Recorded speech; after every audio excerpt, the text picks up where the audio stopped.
All right, hello, welcome back to the channel. So today I want to talk about a phenomenon that is pretty common in any kind of intellectual circle, or is something that plagues a lot of people who are interested in ideas and, counter-hegemonic ideas in particular. So we're talking about leftists of all sorts. And the phenomenon that I want to talk about that some of you may have experienced is the the phenomenon of people who believe themselves to be open-minded and self-critical and, in allyship with, for example, people from oppressed social categories, but who are in fact, when it comes down to it, when they are put in a position where, they're provoked emotionally, then their response actually betrays ideas that are counter to their professed position on such matters. So I think, a lot of people will have experienced this. If you have any kind of experience in any kind of academic setting, or particularly if you are a woman or somebody like a person of color or any other kind of person who is in any kind of like oppressed or marginalized social category, who has any kind of identity along those lines, you'll have experienced the phenomenon of, white boys who are brocialist is a very common, term for these sorts of people. It's like a person who, says or believes that they are, in allyship with women and people of color, but in fact, when confronted with ideas like decolonization, for example, they cannot wrap their heads around it, and their response becomes extremely emotional and reactionary. Now, this is a phenomenon that it's hard to really fault people for from a certain perspective, because we all have our blind spots. We all want to be good people, but we all have blind spots, things that we cannot account for. We all think that we have something to offer, but who knows what we really are. There's this quote from Nietzsche, I'm going to paraphrase, but he talks about, he's just making fun of people who think that they are geniuses, but in fact they are very ordinary. And, this phenomenon holds true for people who, want to be in support of, leftist causes and, oppressed people everywhere. They consider themselves to be allies, but again, when it comes down to it, when they're confronted with ideas like paying reparations or decolonization, or when they're confronted with their own internalized misogyny, when they're confronted with their own bad actions, often these sorts of people who very much will talk about how they are self-critical, like they're Marxists, and Marxism is founded on criticism. It's a critical methodology. These people want to believe, they take it as a part of their life philosophy, that they are critical, meaning, in addition to criticizing political economy, everybody who's a Marxist knows that that extends into self-critique as well. We all have internalized ideologies. We all know that, we have internalized oppressive tendencies. So it's like a common idea on the left within socialist spheres, or even within like any kind of like intellectual or philosophical intellectual milieu.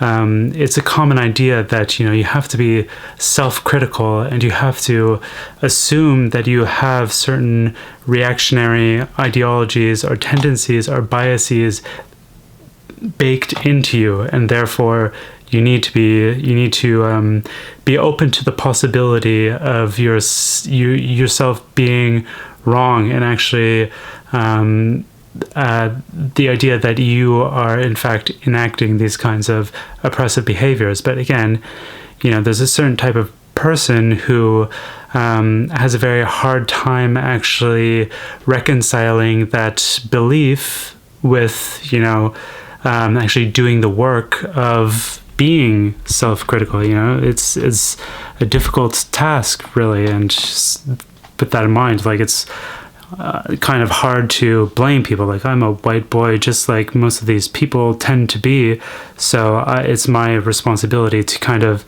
have a bit of sympathy for these types of people. I recently, a few weeks ago, put out a video on the topic of decolonization, and I should not have been surprised at how virulent the reactions were, but I was. I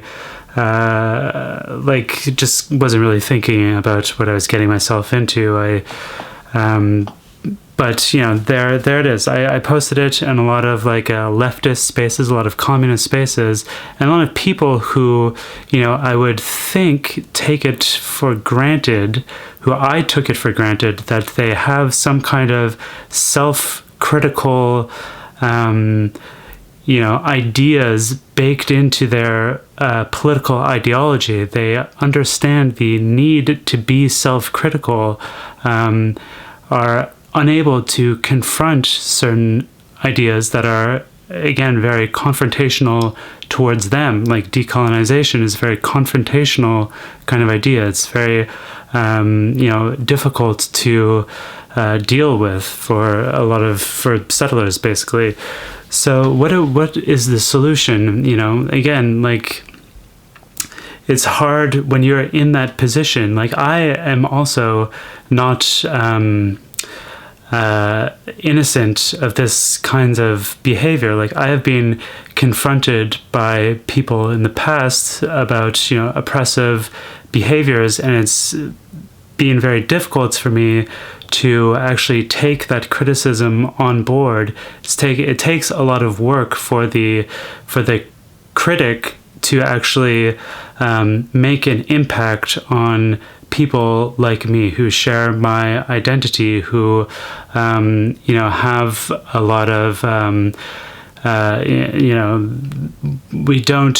It's just very difficult for us to understand that. For us to get it through our thick skulls that it's really men. Like, not even.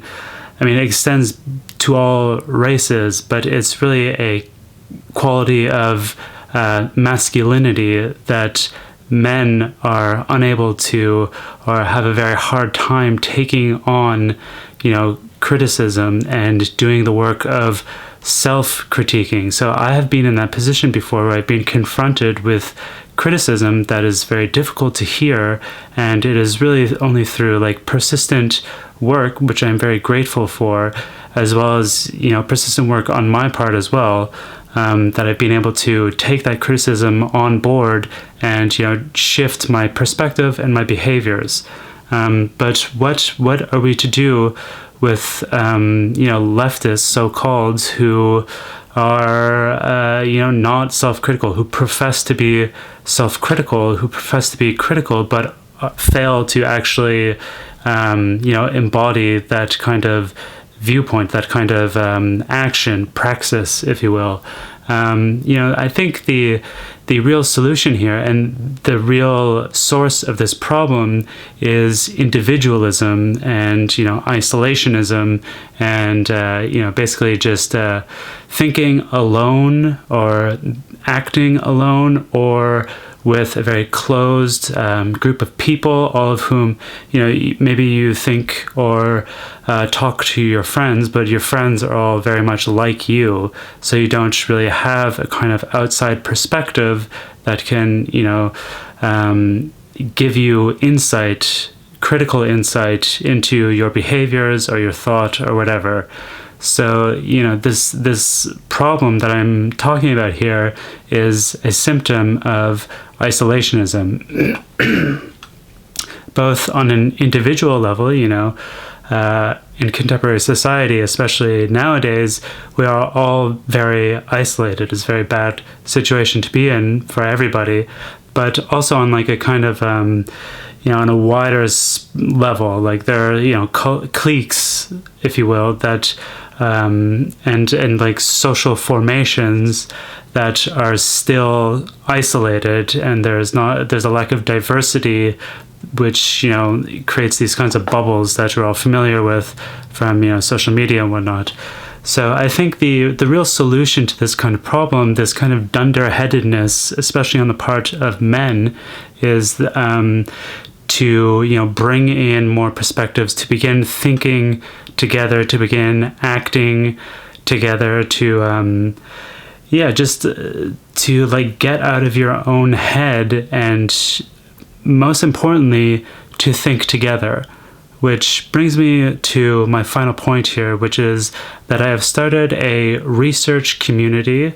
It is for now hosted on Discord, and it's just a place for people who are communists or Marxists or whatever to begin to think together. It's not a men's self-help group. It's not a male like a empowerment group or anything like that. Everybody is welcome. But it's really just it's intended to be a kind of space for people who are doing research to think together, to think collaboratively. And right now it is available. I'm allowing anybody who wants to be a member, who wants to participate, to join the server. All you have to do is send me a message. I have many social media links in the description of this very video. Or you can also contribute financially through the Patreon that is also linked down below.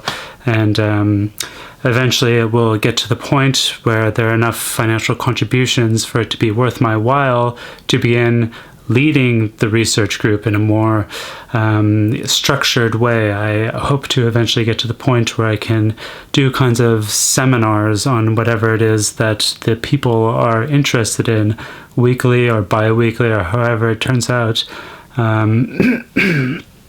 But basically begin to structure the research and like provide a starting point for people who are not necessarily used to these kinds of academic the model is taken from academia, but I want to exist outside of academia and to be available to anyone.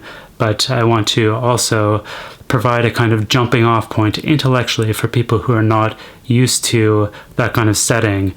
So that's it. Hope you found the video interesting, and I'll see you next time.